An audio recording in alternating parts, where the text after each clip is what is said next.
دیکھو اللہ نے مجھے ایک دولت دی ہے، میں چاہتا ہوں تم لے لو مجھ سے، پتہ نہیں کب بلاوا آ جائے، کہ میرے دل میں دنیا کے کسی انسان کی نفرت نہیں ہے، نہ مذہب کی بنیاد پر، نہ مسلک کی بنیاد پر، نہ قوم کی بنیاد پر، کسی شکل میں بھی میرے دل میں اللہ نے کسی کی نفرت نہیں ڈالی۔ مجھے شراب سے نفرت ہے، شرابی سے نہیں، زنا سے نفرت ہے، زانی سے نہیں، جھوٹ سے نفرت ہے، جھوٹے سے نہیں، مجھے غلط عقائد سے نفرت ہے، غلط عقیدے والے سے نہیں۔ بغض للہ، البغض للہ، جس کو کہتے ہیں البغض للہ، مجھے سب سے محبت۔ ایک اہل حدیث خطیب آ گئے، کہا جی ایک بات پوچھنے آیا ہوں، سچ بولنا جھوٹ نہ بولنا۔ میں بڑا حیران ہو گیا، سچ بولنا، پہلی امتحان لیندہ پہ سچ بولنا جھوٹ نہ بولنا۔ میں نے کہا جی فرماؤ۔ کہا ہمارا بیان ہوتا ہے، ہم اشتہار لگاتے ہیں، بندہ ہی کوئی نہیں آمدہ، تیرا اشتہار بھی نہیں ہوتا، جا نہیں لبدی، تو نے کوئی وظیفہ پڑھا ہوا ہے؟ وہ وظیفہ پوچھنے آیا ہوں، وہ وظیفہ بتاؤ۔ میں نے کہا نہیں میرے پاس تو کوئی وظیفہ نہیں۔ کہنے لگا میں نے کہا تھا نا جھوٹ نہیں بولنا، مجھے سچ سچ بتا وہ کیا وظیفہ ہے، میں وہ وظیفہ کرنا چاہتا ہوں۔ وہ پیچھے ہی پڑ گیا۔ میں نے کہا مولانا صاحب میں نے کوئی وظیفہ نہیں پڑھا، مجھے کوئی وظیفہ، میں وظیفے پڑھتا ہی نہیں، میں تو صرف صبح شام کی دعائیں پڑھتا ہوں، وہ مسنون تسبیحات پڑھتا ہوں بس۔ جو زیادہ پیچھے پڑ گیا میں نے کہا ایک وظیفہ ہے، سب سے محبت کرو سارے ہی آ جائیں۔ تو اللہ نے میرے دل سے سب کا بغض نکال دیا ہے۔ ذات، ہاں مجھے برے عمل سے کا بغض ہے، برے عقیدے سے بغض ہے، بری زندگی سے بغض ہے، لیکن ان افراد سے نہیں ہے۔ وہ اللہ کے بندے ہیں، اگر وہ کلمہ پڑھتا ہے اندر سے جو مرضی ہے، میں اسے مسلمان ڈیل کروں گا اور اسے اپنے گلے لگاؤں گا، اپنا ہاتھ اس کے لیے پھیلاؤں گا۔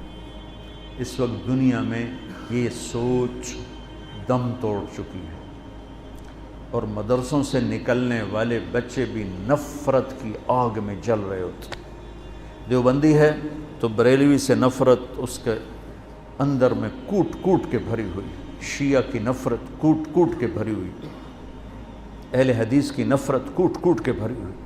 اگر وہ بریلوی مدرسے سے نکلا ہے تو دیوبندیوں کی نفرت سے بھرا ہوگا، اہل حدیث کی نفرت سے بھرا ہوگا، شیعہ کی نفرت سے بھرا ہوگا۔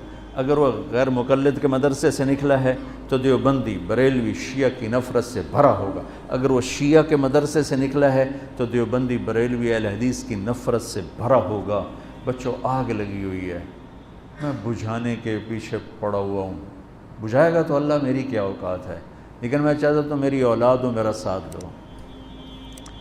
میں فخر سے کہتا ہوں میں نے علماء دیوبند سے پڑھا ہے، اور میں نے اس تشریح کو جو علماء دیوبند نے دین کی تشریح کی ہے اسے صحیح مانا ہے اور اس کو گلے سے لگایا، اسے اپنی بنیان بنایا ہے، میں اس کو تسلیم کر چکا ہوں۔ لیکن میں باقیوں کے پیچھے فتوے نہیں لے کے پھر رہا، میں باقیوں کو گنجائش دیتا ہوں، باقیوں کو راستہ دیتا ہوں، جس کے پاس بھی دلیل ہے ٹھیک ہے، فیصلہ تو اللہ آگے چل کے کرے، میں یہاں کیوں فتوے بازی کے بازار گرم۔ ایک مناظرہ دیکھا، ایسی کلپ کھل گیا تو وہ ادھر ہمارا وہ تھا مناظر اور ادھر تھا اہل حدیث کا رفع یدین نہیں ہے، رفع یدین ہے۔ اتنا دکھ ہوا، اتنا درد ہوا کہ یہ احمق کس دنیا میں رہتے ہیں کہ امت اسلام چھوڑنے تک پہنچ چکی، یہ رفع یدین پہ لڑ، جس کے کرنے نہ کرنے سے نہ جنت کا فیصلہ نہ جہنم کا فیصلہ۔ تو بچوں یہ چند ضروری باتیں تھیں جو آپ کی خدمت میں پیش کرنی تھیں۔ آپ شہید کربلا اور یزید یہ کتاب آپ ضرور پڑھیں، تاکہ ابھی آپ کا ابتدائی سفر ہے تو آپ کا ذہن صاف ہو جائے، ایسی کوئی ادھر ادھر کے احمقانہ مواد پڑھ کے آپ کا ذہن نہ ڈول جائے۔ ہم صحابہ کو بھی ان کا مقام دیتے ہیں، کُلًا وعد اللہ الحسنى، اور اہل بیت کو ان کا مقام دیتے ہیں کہ اللہ تعالیٰ نے کہا انما یرید اللہ لیذھب عنکم الرجس اہل البیت ویطہرکم تطہیرا۔ تو میں نے ایک چھوٹی سی کاوش کی ہے، دعا فرمائے اللہ اسے قبول کرے، کہ ایک کتاب لکھوائی ہے۔ کتنے صفحے کی؟ 625 صفحے کی وہ کتاب تیار ہوئی ہے۔ کتنے سال لگے؟ 2.5 سال میں وہ کتاب تیار ہوئی ہے، کہ مواد ہی نہیں ملتا تھا۔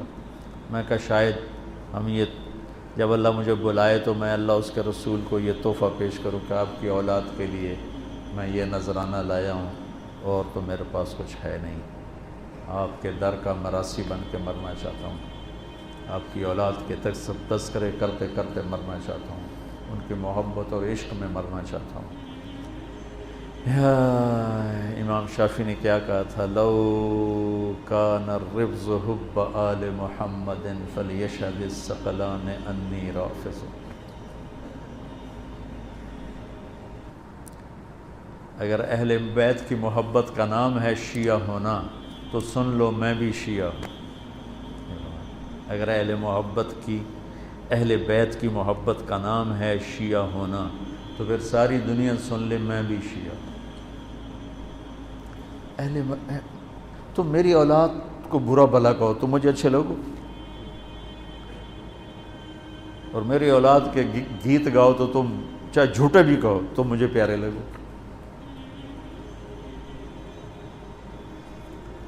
تذکری ہمارے کو